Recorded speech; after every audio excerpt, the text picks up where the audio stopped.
How you doing today, Susan? I've been difficult to get in touch with. You're good. You're busy. You're doing it. I'm doing this. It's crazy. I'm just You're on excited. tour, right? I'm not really on tour per se, but I am just out there getting shows a lot, getting things. I mean, I guess I just booked something before I got on here today.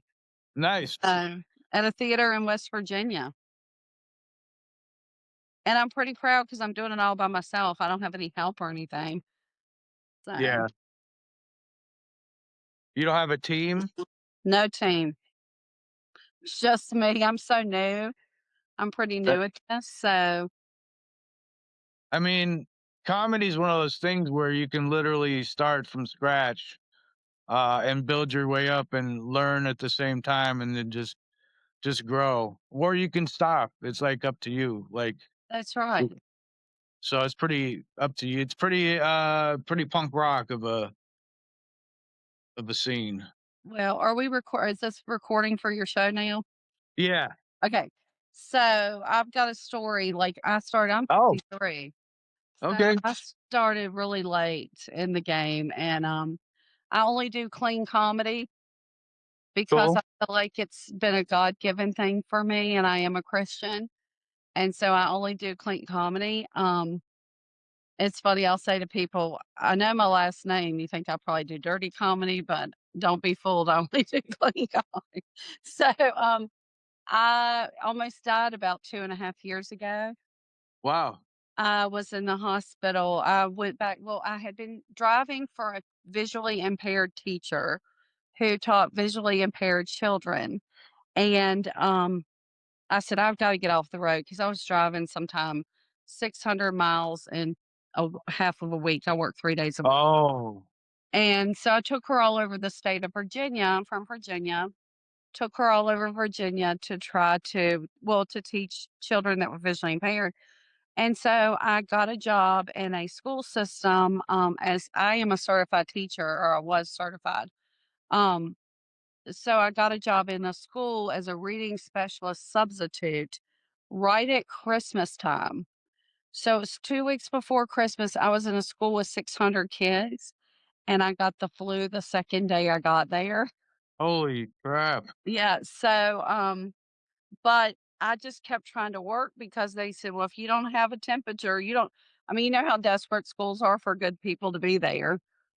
And so What I about the kids? yeah, when I got the Give 'em job cooties? when I got the job, she said, "What's the dress code now?" Because I hadn't been in the school system for a while, and she said, "Dress code? Just get here and Right. cover your private parts." So, I don't think she liked it when I walked in the first day in my bathing suit. So, anyway, so I went there and I taught and I got the flu the second day.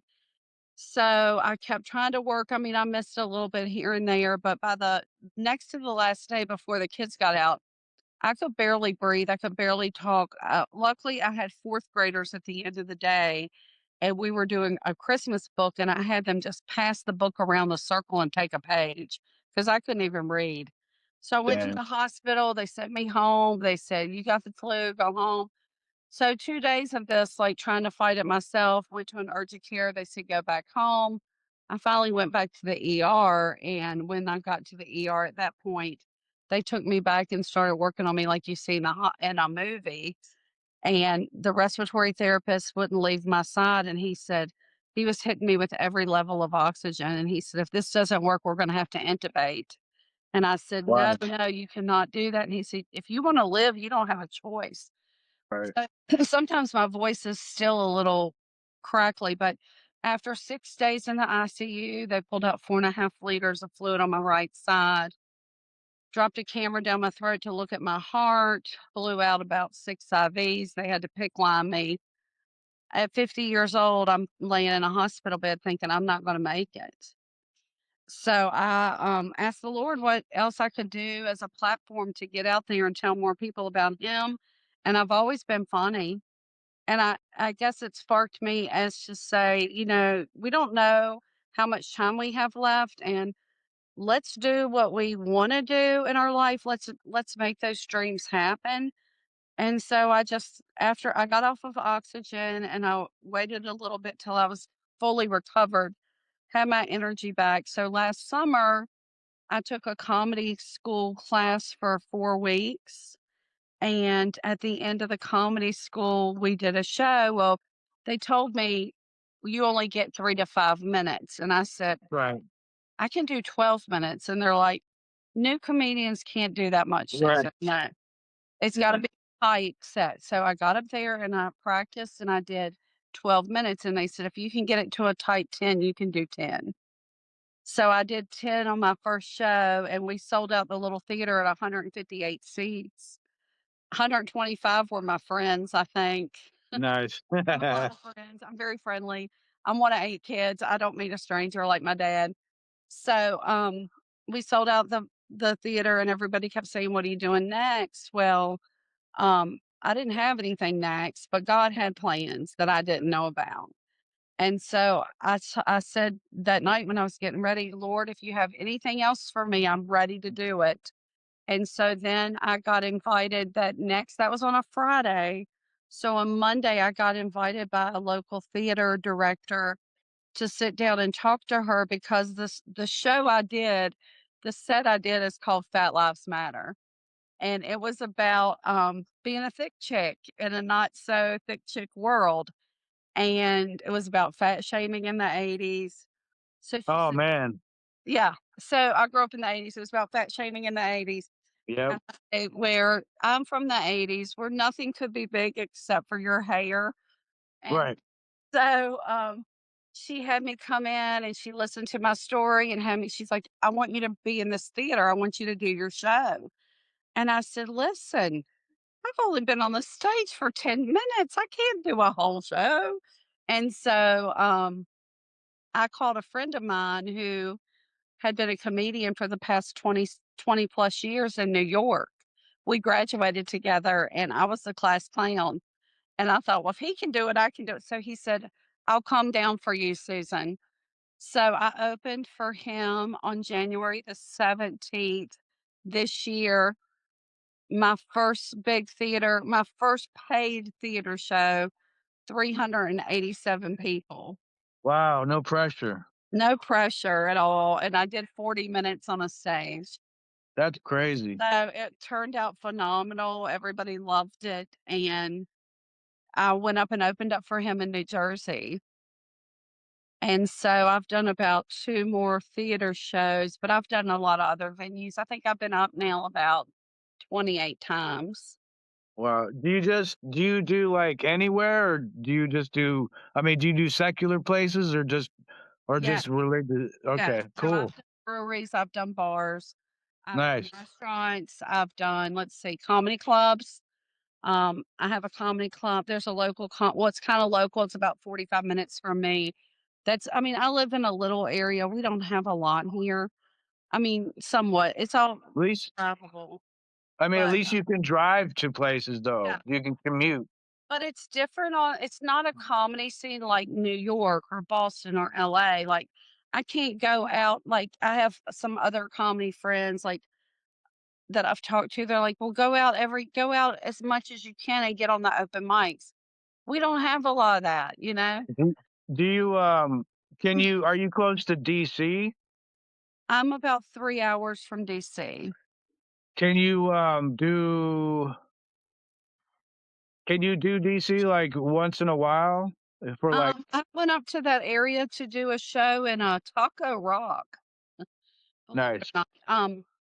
Yeah, I could do DC scene, but what I'm finding is I'm so busy that I don't Oh, have a lot of time to like, I wanna put my energy into going to do shows because open right.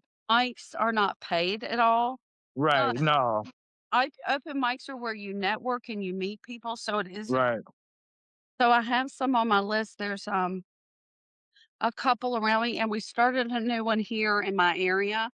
So there are Nice. a couple around me. There's one in Charlottesville, Virginia. Um, there's one in Fredericksburg, which is about 2.5 hours that I want to try to get to. And Charlottesville is like a isn't that a college town? it is universe. Yeah, so that's cool. Yeah, there's a good open mic there in Charlottesville. Nice. But yeah, I've just been doing I love doing the theater part. I like the theater shows. Um, I'm not far from Richmond, and That's huge. I've got a spot in Richmond, in May. So I'm getting out there. So I think I'm doing really well marketing myself. Yeah. I mean, the more you know, the more you probably are out there, you have more chances to, you like you said, network and expand like to whatever you're trying to do, you know? Sure. I mean, right now, I mean, my first 2 years in comedy are definitely just about exposure. Right. That's So cool. I mean, I like I said, that's you sound like you're doing pretty good. I mean, for just starting, I'm doing, it's yes, I'm doing really well. Like I have paid shows. When you first start, you don't get it like your pay might be a drink at a bar or right. like $25 or whatever. I've actually had to LLC myself and Nice, my business because I have a great website, Susan Horn Comedy .com, and I have merch. So I nice. have shirts. That was a whole vision of mine when I started this. It's just stuff I'd say with my girlfriends, like, and they're like, Susan, that's funny. But I have shirts. I have one that says Fat Lives Matter, of course. Nice. And then I have one that says thick thighs and blue eyes, thick thighs and pretty eyes. And I have one that says if you can't tone it, you just tan it. So If you can't what? if you can't tone it, you just tan it. Nice. I like that, that's good. Well, I have a whole set that's called Tone It, Tan It, and it's about being a thick chick at the pool because I live at the pool. I'm sitting here in my neighborhood right now looking at our Nice, pool, and they call me the mayor of Poolsville. nice. So, So you're a body positive person? yes. Yes, because I got tired of, like, hating my body and saying, "I can't Right, wait, I look awful," and, I do believe you have to be healthy. I've had a couple illnesses in my life, um and I'm not like I wouldn't say I'm morbidly obese, but I struggle. I've struggled my whole life and it's hereditary to a degree, like all my sisters. We all struggle. So, I mean, I just am real and what people like about what I say on the stage is it's funny because it's real life. It's right. relatable. You also, by the way, live in the South, and the South's not known for, like, the healthiest food. Yeah. Very good. It's very good because, like, everywhere every state's different, but in general, all the main ingredients, with Southern food is My food. is is milk, butter, salt, Yeah.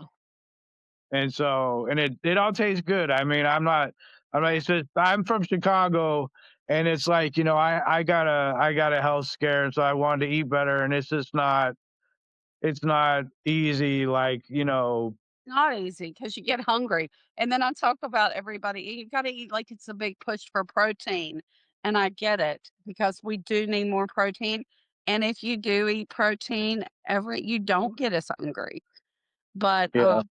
and I talk about how everybody's doing the shots to get skinny, Oh and my god. even That's people that are not I do the shots different ways, but I tried the shots, and the first time I was on a stage, I was telling a girlfriend today who I just reunited with. She hasn't seen me on a stage, but I showed her some of my clips. She said, "This is so funny." I said, "I got tickled the first time I got out on the stage because everybody started laughing and it made me laugh so hard I had to turn away." But I say, I tried the shots, which is true. I say, I want to be real with you guys and tell you that I tried those shots and you're not happy when you're shooting up. It's true. You're not. yeah. It's like a needle.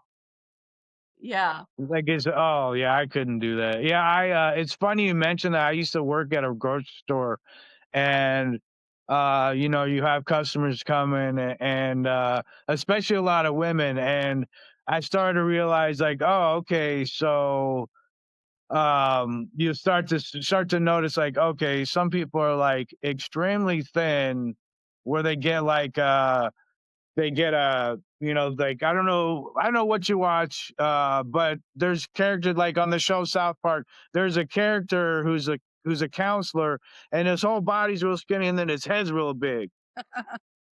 And it's like that's what you see is like it's like these newly thinned out people, and their heads are like abnormally huge, and you're just like, oh, so it's like you're either like a junkie or you're doing Ozempic because it's like you see that abnormal weight loss, and it's like holy crap, like I'm not knocking people that have to have it. My husband has to have it. But right, but I think sometimes people think they can shoot up and eat whatever they want. no, like it doesn't it hold back your app or doesn't it like it Press deals with your appetite so you're press your appetite for sure. right. But I don't know. I would like, I mean, sure, I'd like to be honest, I'd like to not have to battle it. I'd like to be a perfect size. Well, what kind of but not this is the thing, and I my whole life, and then you start dating and having friends that are women, and it's starting from my mom with weight where it's like you know there's this unrealistic view though that everybody should be the same, and it's like not all women or men in general even are thin, like you're big bone, like you're thick, Right. not all, and it's just like so you're gonna you want to make yourself because you think that's how you should look because you think everybody's supposed to be abnormally thin, but it's like that's not everybody's body make. Like we're all different, it's Absolutely. realistic, be healthy. Look at us differently and love the skin you're in. And you know what? If you don't like what you look like, you can tell ChatGPT to show you what you look like 50 pounds lighter, and ChatGPT will do it for you. Right.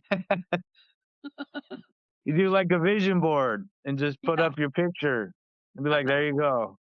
I told my friend, I said, listen, we should take our pictures like in October, November, and put them out on socials and tell ChatGPT to make us like 40, 50 pounds lighter and then put it out there in October, November, and then come back out as our normal self in like March and say, gosh, it was a rough winter out there. Right. Yeah. Get that attention of everybody. Going, gosh, what did you do? You look so Right. good." But that's the thing too. Like we're all in front of like we all see each other now. Like everybody is at home. Right. Judge everybody by like Facebook or Instagram. And when you do, you're not gonna take a picture of yourself with the your big belly hanging out. I mean, some people do, but I mean, you're gonna put your best face Right. forward. So Right. it's just, let's just love each other and just what's the most important thing? How we treat people, where are we gonna go when we die? Do we know the Lord? Are we following the path he has for us? Are we trying to get other people to go to heaven with us? I mean, those are the important things. We have clean water, we have nice homes. It's like the things we worry about sometimes are just so first world problem. Right. I uh I agree and I had a heart attack and even before that, but I had a heart attack and you kind of have things in perspective For sure. and at this age, at my age now, and then after COVID and what happened with people and the story, like a lot of people um lost their whole careers or lost, their business. And I talk to people and it's like they got hit really hard and it's just a horrible moment. And also it kind of makes you realize like you need to prioritize your life because like you literally nothing is forever and you don't know what your future is gonna hold and like how long you're gonna be here.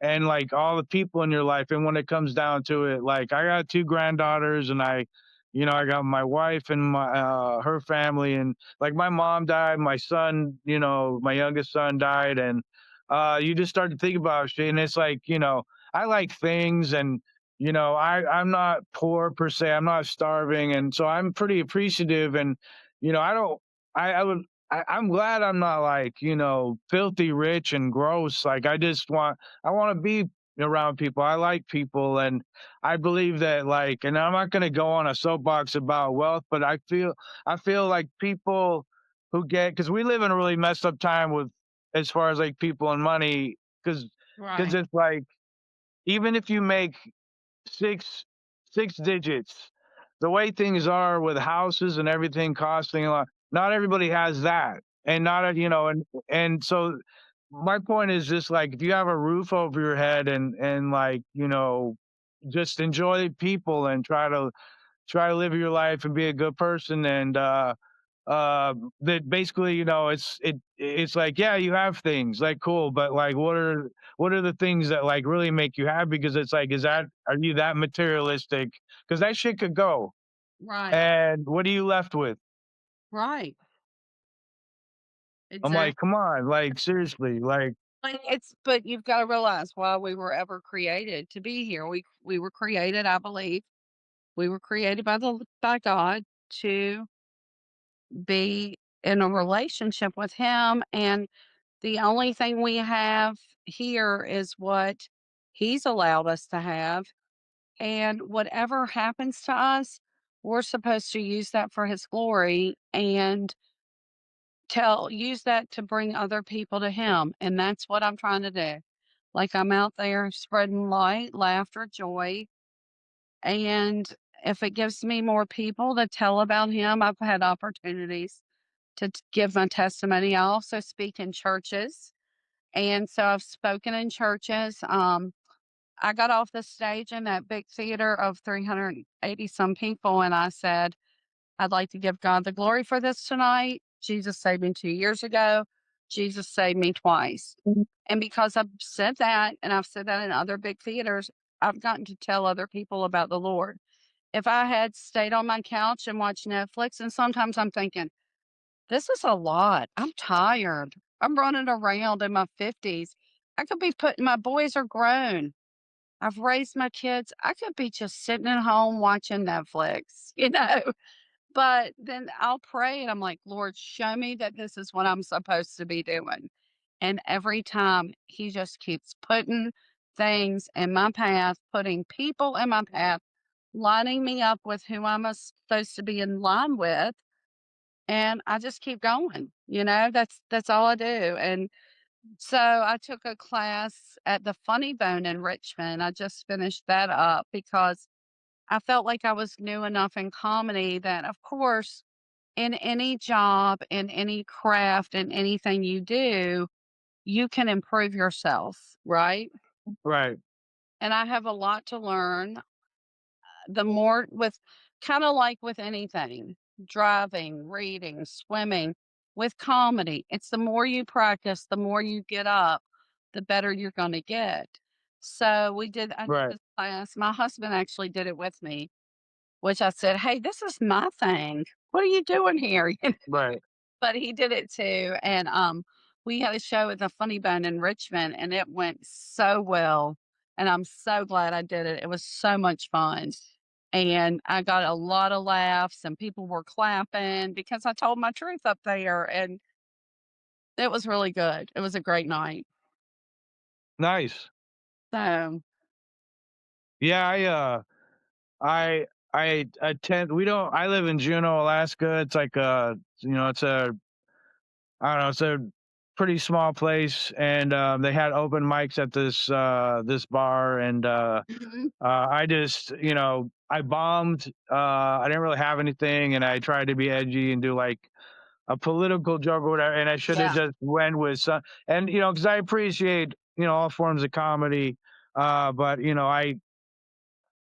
I just was like, I don't have rhythm or anything, but it was just like one of those things where you just learn humility, and it was funny because I tried to tell a joke, and then I stopped, in the midst of it, because it's like when you do something like that, you realize time, and it's like that's a long time. 2 minutes is a long time when everybody's staring at you, I and this know. isn't your normal thing. And it's like, ah, and then I bombed, and the guy, I heard that one guy go, "Is that it?" I'm like, "Yeah, man, sorry," and I walked off. But because I just Get froze up, respect for that. right?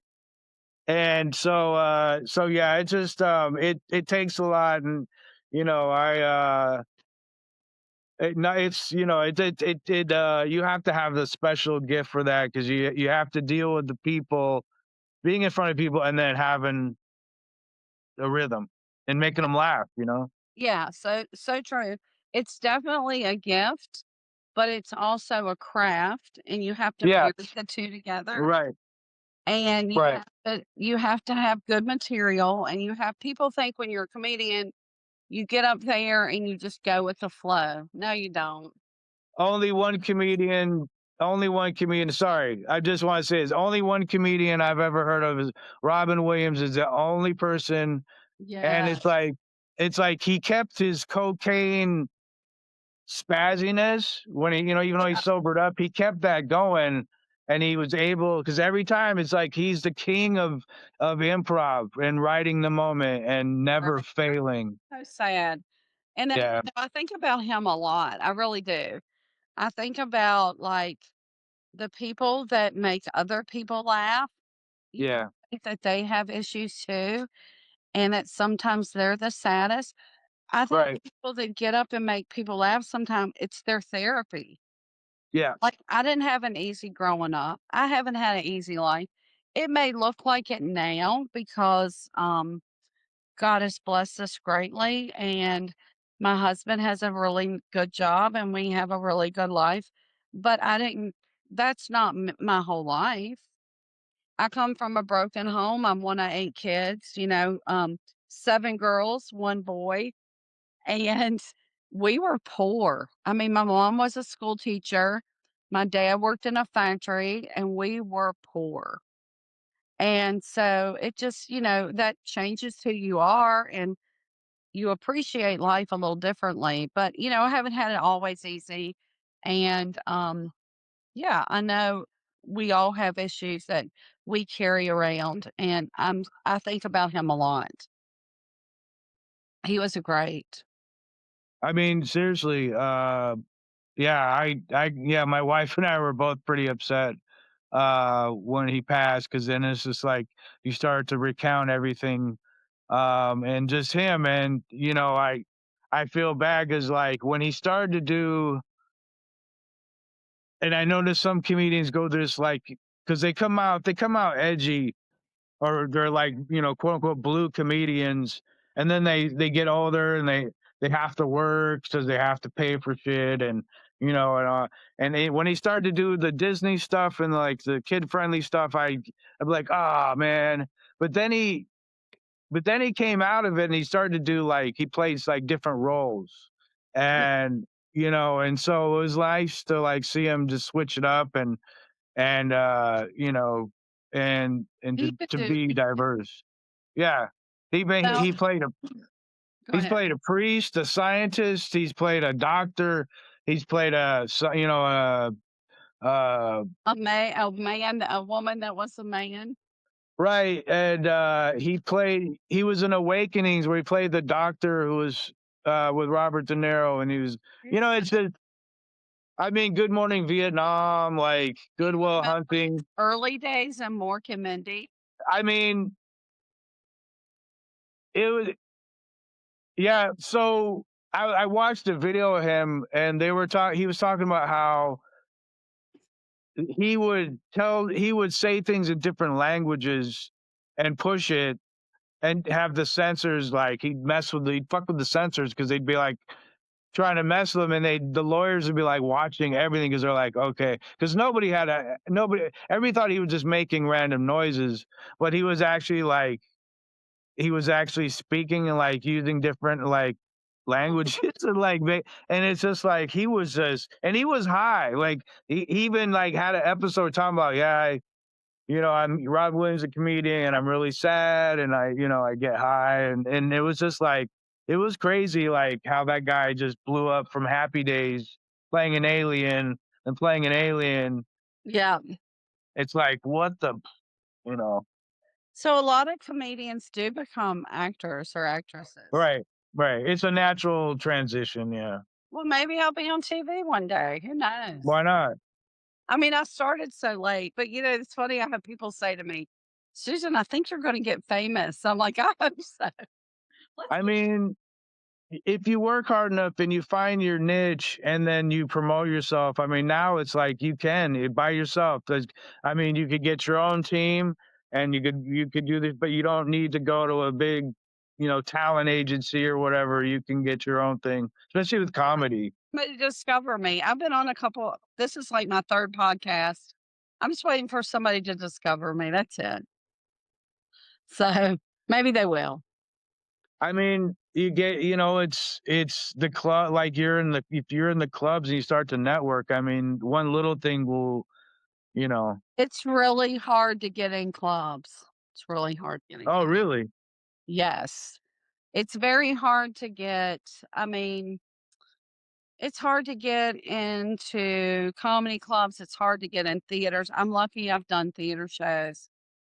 It's hard to make it, and I've really done a lot for the first year. I mean, most comedians don't do more than like, "Hey, I'm doing some breweries, I'm doing some local venues." But I don't know, it's all the Lord, it's all him. Like, I'm like, "Wow, he just keeps putting people in my path." Like, I was just at Right. an event Saturday night, and I went to a really nice fundraising gala, um, for the theater that had the big show in because my husband's like, "Well, that's expensive. We're not gonna go." And I'm like, "Yeah, we're going because I'm so grateful to that theater for Yeah. being there just hosting local talent." And so I went to the gala and I was just talking to a lady in the bathroom and she's like, "Okay, would you consider doing the YMCA fundraiser gala in September? We would love to have you. It's called Diamonds and Denim." And I'm like, "Sure." But There we go. I so readily say sure. And I'm like, "Oh, Susan, at some point I'm going to have to stop and say, okay, but does this pay anything?" I just don't ever, Right. I never ask. I'm like, "I'll do it," because like right now, all I care about is exposure. I mean, Right. of course, I do. I like the pay too, but I'm trying to actually, the pay is only enough to help me keep going. That's it. So, you don't get paid a lot as a comedian until you really make it. Right. I mean, you have to build up um, I guess, a history so, you can what is it like? Because they're gonna ask you like, "Okay, but how many people can you bring in?" And like, are and because it's business, and so it's just kinda like, So "Why should we?" Well, it's like, okay, yeah, like if you ask theaters if you can come to their area and do a show, well, you can't sell tickets because people don't know you. Like my show title will sell some tickets, like Fat Lives Matter. People might come to see what that's about, but Right. me, so I'm not gonna.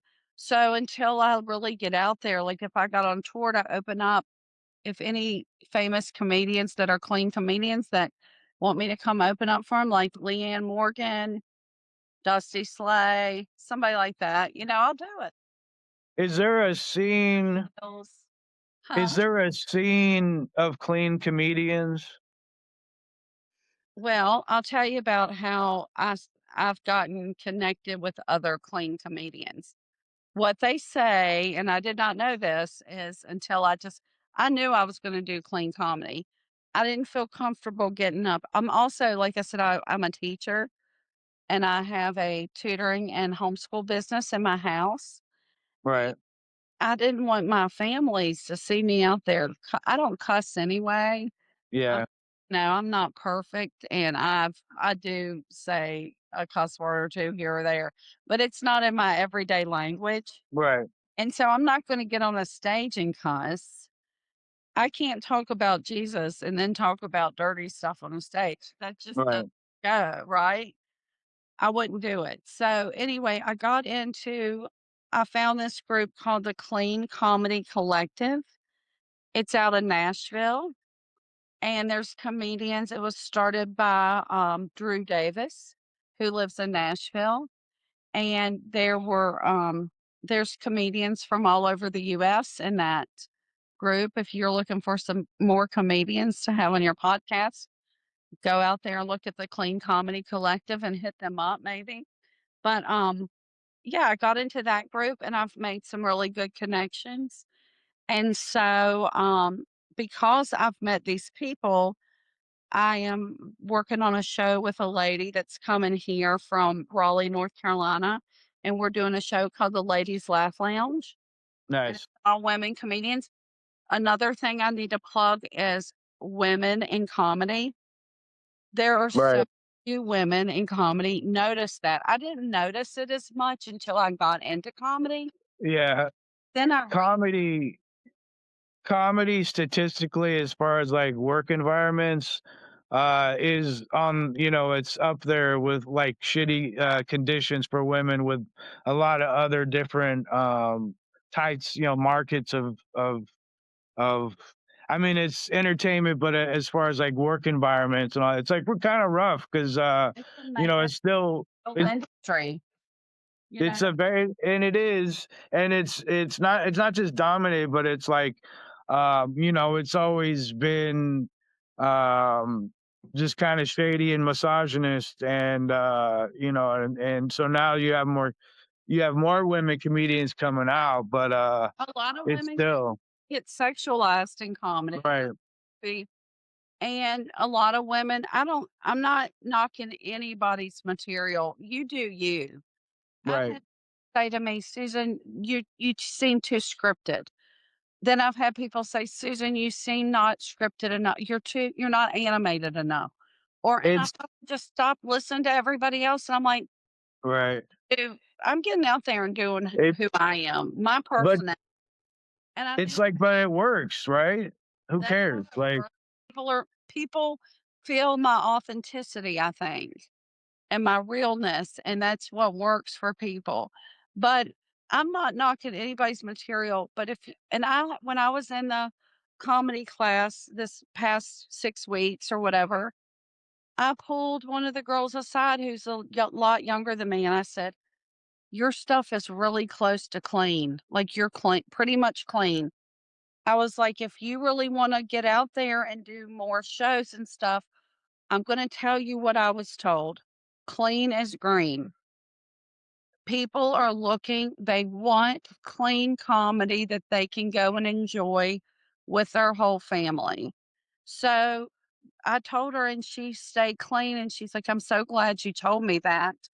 I didn't know that." And, so I think a lot of women maybe feel like they have to do dirty comedy to make it, to make people laugh. I don't know. right. So, I just I don't feel comfortable doing it, but anyway, I got into the Clean Comedy Collective. I've made good connections.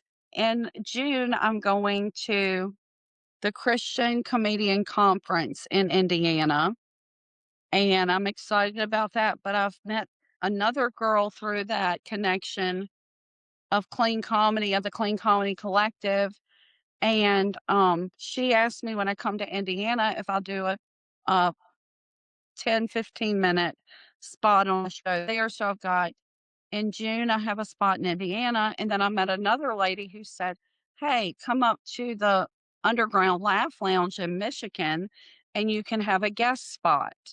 So a lot of times I'm doing a guest spot in Michigan. So by the time I finish a year in comedy, I will have done 5 different theater shows and done comedy in 6 different states. Nice. Pretty Just good. build it up. Just Yeah, build it up. building it. So a lot of the ways you can get into comedy clubs is you will say, "Hey, I'll do a guest spot." A Mhm. guest spot means 5 to 7 minutes and you don't get paid, but you get recognized and you get into the comedy club. If the manager or the booker there hears you and they like you, then you might get a spot. So it's just that's how it works, and you just gotta build your way up. Very cool. So I was just yeah, I was gonna say, when you said you found other you should maybe plan a like, do a tour with all your all yes. your all your partners or your, constituents, I guess. Not constituents, what's the your colleagues, your fellow clean comedians and do that, and just and, and I agree, I like all kinds of comedy too. It's just whatever works is my opinion. It's like, clean or not, as long as as long as people laugh, and Yeah, um, it's just whatever, it's right. but yeah, I know what And you're you saying can though. get clean and be PG-13 and be on the line, and I do some stuff Well, that you did earlier. I mean, you were talking about your name. yeah, You could yeah, play like, a soft joke off of that and like yeah, you're like, you think my name's dirty and I'm horny, but I'm not. I just happen to be, it just and then you're not gonna break your integrity and, yeah. um People laugh when I say that because 'cause I've always said, "Oh, how did I get this last name?" or whatever, and I'm like, now I can make it into a joke, so it works out right. good, Um, really but well. you said something else and it was like on the edge. But it's just it's how you do it to be clever because it's just I mean, I just think it's there are a lot of comedians now are they are they're on in the blue zone, but there's nothing to it. It's like you could tell a dirty joke, but like have something to it that you think about, but it's just like if you're just telling dirty J, just just being gross, then it's just like it's just too easy. It's not Yeah, very you're not being very clever. you're right, I think it's a easy laugh sometime. It's just like baking cookies rather than like you're a baker and like so oh cool you just made some brownies from the box rather than like going from scratch, Right. getting the egg, getting all the ingredients. You can taste the homemade shit, it tastes so much better than the factory easy greasy Right. shit or, whatever. Well, and a Uh, lot of stuff that I do, it just comes from dumb things I say, like, I'm a teacher, okay? So, for some reason, I've noticed, like, in my writing, I do things that rhyme, like thick thighs and blue eyes.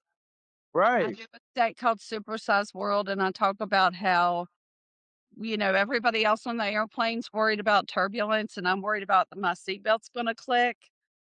And I talk about how I say like all these scenarios that go on when you're trying to get buckled up in your seatbelt, and I say, "I'm just a thick chick that needs a click so we can get some wheels up today." Yeah. So I like to make little things rhyme. And then I also do I add in cartoon characters and I do songs. I'll start singing randomly in the middle of a set about I can't sing, but I'll just start That's singing something like I talk about how we're going into church and they've taken the big pew out of church now, and now I'm living on a prayer about sitting in this tiny chair. And then I'll say, just start talking about how don't like in church, and I'll say, don't come at me and sing, just as I am. I'll start singing just as I am without one plea. When my only plea is bring back that pew where I had plenty of room to praise, pray, and ask the Holy Spirit to come sit down beside me. So, but anyway, I was saying in that group of my clean comedian friends, I'm working with a friend of that friend in Indiana, and we're working on she does a little she does in churches so far. She started doing a show called Praises and Punchlines. And she hmm, does a show in churches where families can come, and that she has a praise and worship leader, and they sing, and then they bring in 3 clean comedians. So we're working she's finishing up the website, and then we're planning a September tour here in Virginia. If we can get churches, I think it's a great business plan. We're sending the letter out to 40 plus churches around my area, and we're going to try to see if we can get some shows for praises and punchlines. So I've got Why not?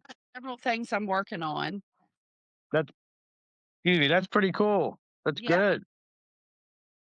I mean, and like I said, that's that's great, and, it sounds like you're doing pretty good, I mean, for a comedian, because like I said, it's like comedy is really hard just to get any of that going and, finding your niche and, I mean, when you Lane, like, I know I'm not a good bar comedian. I don't do as well in bars and places like that.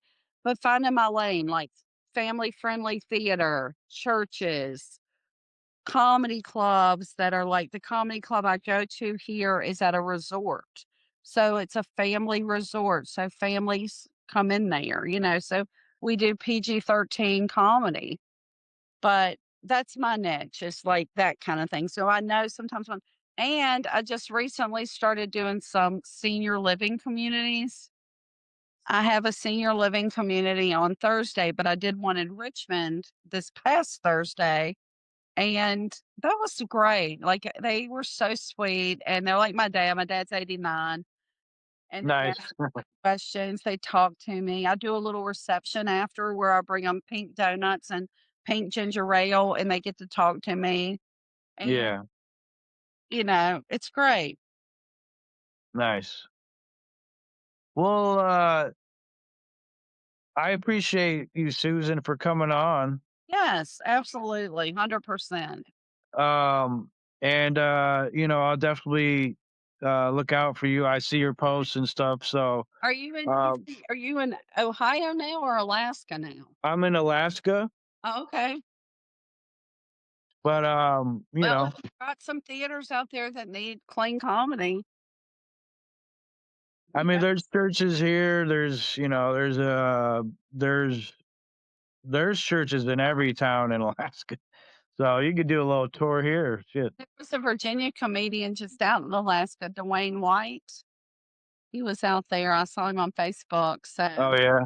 he's a retired, retired military, and I think he's trying to get to every state he can get to, Nice. which is I cool. mean, I think, I think fact that you went in older and you didn't go in younger doing comedy, I think, um, another angle you can look at is like or another way to look at it is like, you've had a life I and now you can have just tell material. stories. Yes, I You have just have material. fun I just do Fat Laughs material. I also have material about being a boy's mom, being married, being a parent and being husband, yeah, a big family, right, also menopause jokes, like, that's so relatable. right, The getting old jokes, like bending down to tie your shoe, how it's so difficult, like things right. like that. So, I have life and it's given me a lot of material, so I think you're right.